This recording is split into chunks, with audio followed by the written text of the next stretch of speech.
Police और के online. Maharashtra में पिछले 3 दिनों से भारी बारिश और उसके बाद आई बाढ़ के कारण कम से कम 48 लोगों की मौत हो गई और लाखों हेक्टेयर क्षेत्र में बड़े पैमाने पर फसल बर्बाद हो गई। वहीं प्रदेश के डिप्टी सीएम अजीत पवार ने सोलापुर के बाढ़ प्रभावित इलाके का जायजा लिया और बाढ़ प्रभावित किसानों को राहत प्रदान की और पीड़ित किसानों को भरोसा दिलाया कि सरकार इस मुश्किल घड़ी में उनके साथ खड़ी है।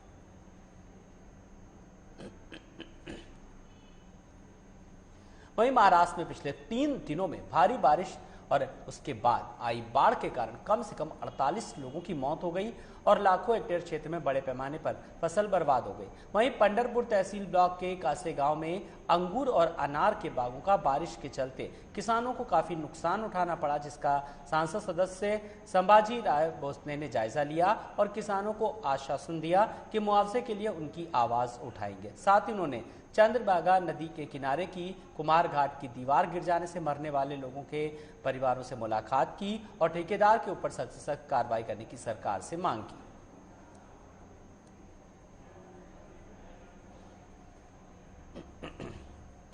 वहीं महाराष्ट्र के कैबिनेट मिनिस्टर ने लातूर जिले में बाढ़ प्रभावित इलाकों का दौरा किया।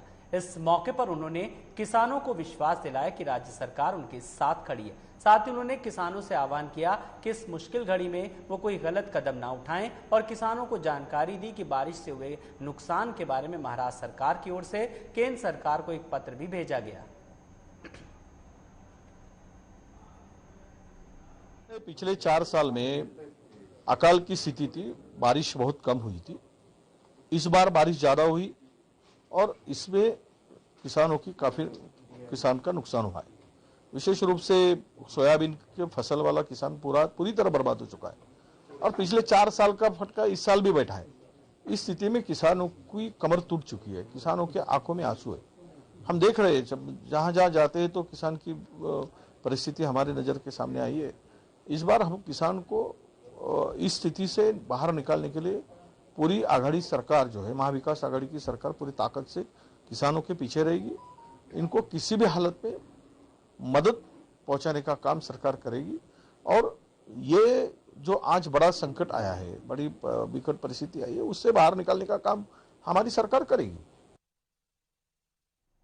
पिछले 1.5 साल से अकोला रेलवे स्टेशन के सौंदर्यीकरण का काम किया जा रहा है, जिसके पूरा न होने पर केंद्रीय शिक्षण, माहिती और तंत्र ज्ञान दूरसंचार राज्य मंत्री संजय धोत्रे ने उद्घाटन किया। इसी के साथ अकोला रेलवे स्टेशन पर ऐतिहासिक विरासत माने जाने वाले शकुंतला रेलवे इंजन की भी स्थापना की गई। इस समारोह में बड़ी संख्या में रेलवे और पुलिस के आला अधिकारियों के साथ अकोला के जिलाधिकारी और कई नेता भी मौजूद रहे।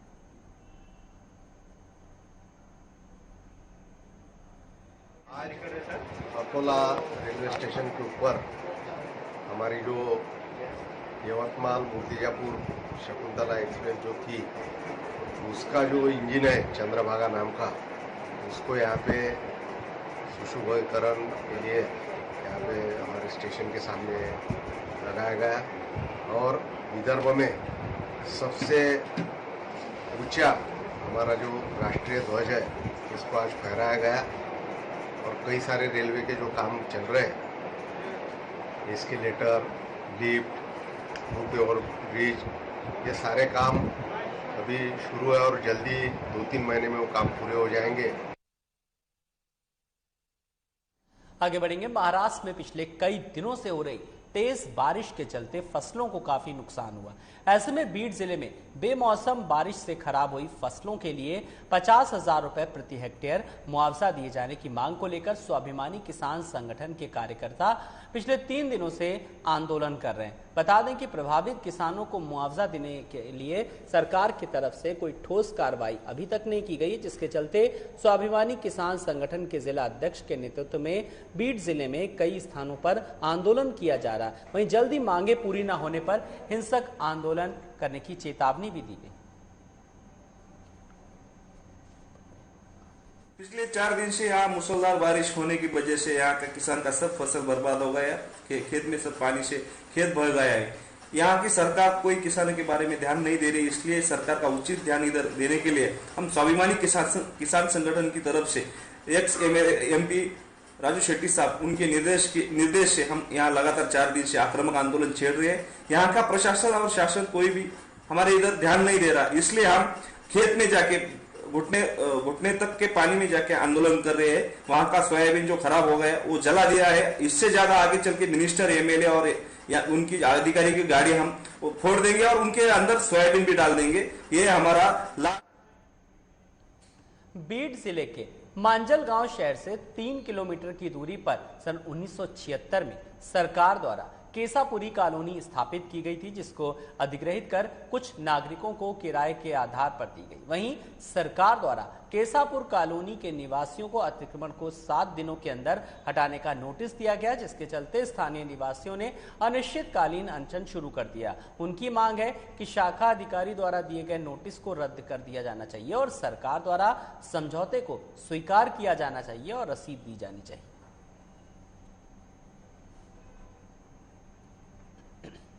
40 साल से केसापुरी वसाहत के अंदर रहते हैं। इन्होंने जो अतिक्रमण किया है बोलते हैं, मगर मेरा ये कहना है कि ये लोग जो है हमारे, ये तो बिल्कुल अतिक्रमण धारक नहीं है, क्योंकि ये लोगों ने पिछले 25 साल से गवर्नमेंट को टैक्स दिए वाला है और जो लोग खुद अपना टैक्स भरते हैं उन्हें अतिक्रमण धारक बोलना ये तो बिल्कुल गलत बात है। दूसरी बात यह है, हम यहाँ से जो जगह पे रहते हैं वो जगह केसापुरी ग्राम पंचायत के अंदर की है, वो ग्राम पंचायत की गायरन की जगह है। डिपार्टमेंट जिस टाइम यहाँ पे कॉलोनी हुई उस टाइम ग्राम पंचायत ने इन लोगों को, इस डिपार्टमेंट को ये जगह हमने दिए वाली है, हमारे ग्राम पंचायत ने दिए वाली, इसलिए अभी इनका उस उद्देश्य खत्म हुआ है, तो ये जगह हमें हमारे ग्राम पंचायत को इन्होंने रिटर्न करना चाहिए। वहीं महाराष्ट्र में किसान एक तरफ कोरोना महामारी के चलते परेशान है, तो वहीं दूसरी तरफ अतिवृष्टि के कारण भी फसलों के बर्बाद होने से किसानों की मुश्किलें बढ़ रही हैं। इसी बीच गोंदिया जिले में किसानों की फसलों पर घातक बीमारी पड़ने से फसलें बर्बाद हो रही हैं। कृषि विभाग द्वारा किसानों को सही जानकारी न दिए जाने के कारण किसान अपने खेतों में गलत का छिड़काव कर रहे हैं और जिसके चलते किसानों को भारी नुकसान उठाना पड़ रहा है। वहीं प्रतिवर्ष फसल बीमा करवाने के बावजूद भी किसानों को मुआवजा नहीं मिल पा रहा है। स्थानीय विधायक विनोद अग्रवाल ने बीमा कंपनी और कृषि विभाग पर कड़ी कार्रवाई करने की मांग की। जिन भी किसानों ने अपने खेत के फसल का बीमा किया है, ऐसे फसल बीमा करने वाले सभी किसानों से मैं आह्वान करता हूँ, अगर आपका नुकसान हुआ है तो तुरंत बीमा कंपनी के एजेंट से और अपने यहाँ के कृषि अधिकारी से अपनी अर्जी दे, अपने फोटो भी दे और हमको भी उसकी एक कॉपी दे, ताकि हम उनके साथ में आगे की कार्रवाई कर सके। और मैं आपसे कहना चाहता हूँ आपके इसके माध्यम से बीमा कंपनी को, बीमा कंपनी फसल का बीमा तो करा लेती है, लेकिन जब फसल बीमा का मुआवजा देने की बात आती है तब उनके एजेंट कहीं नहीं दिखते। बीमा की राशि लेते तक के उनका ऑफिस खुला रहता है और एक बार बीमा का राशि मिल गई उसके बाद उनके कार्यालय बंद हो जाते और यहाँ से गायब हो जाते। वहीं मुंबई में विक्रोली रोड पर एक बीएसटी को मिनी बस हादसे का शिकार हो गई। हादसा उस वक्त हुआ जब मिनी बस विक्रोली के हाईवे की ओर जा रही थी। उसी समय अचानक एक बाइक बस के सामने आ गई, जिसको बचाने के चक्कर में बस डिवाइडर से जा टकराई, जिसके चलते मिनी बस में आग लग गई। वहीं हादसे में 16 यात्री गंभीर रूप से घायल हो गए, जिन्हें अस्पताल में भर्ती कराया गया। वहीं आग लगने की सूचना पर मौके पर पहुंची दमकल विभाग ने कड़ी मशक्कत के बाद आग पर काबू पाया। फिलहाल पुलिस मामले की जाँच कर रही है।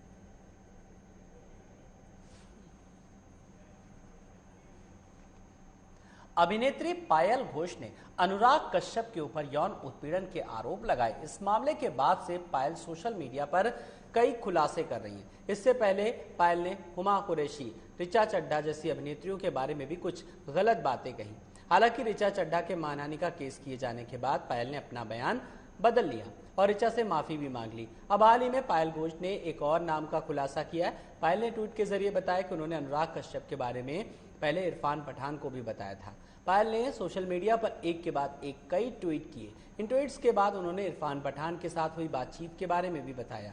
पायल के मुताबिक उन्होंने रेप के सिलसिले में इरफान से कोई बातचीत नहीं की थी, लेकिन अनुराग के बारे में काफ़ी कुछ बताया था। पायल ने अपने ट्वीट में लिखा, मैंने इरफान पठान को ये नहीं बताया था कि अनुराग कश्यप ने मेरा रेप किया था, लेकिन उनके संग हुई मेरी बातचीत के बारे में मैंने इरफान को सब कुछ बताया। उन्हें सब पता है, लेकिन अभी वे कुछ नहीं बोल रहे हैं। वो मेरा अच्छा दोस्त होने का दावा करते हैं।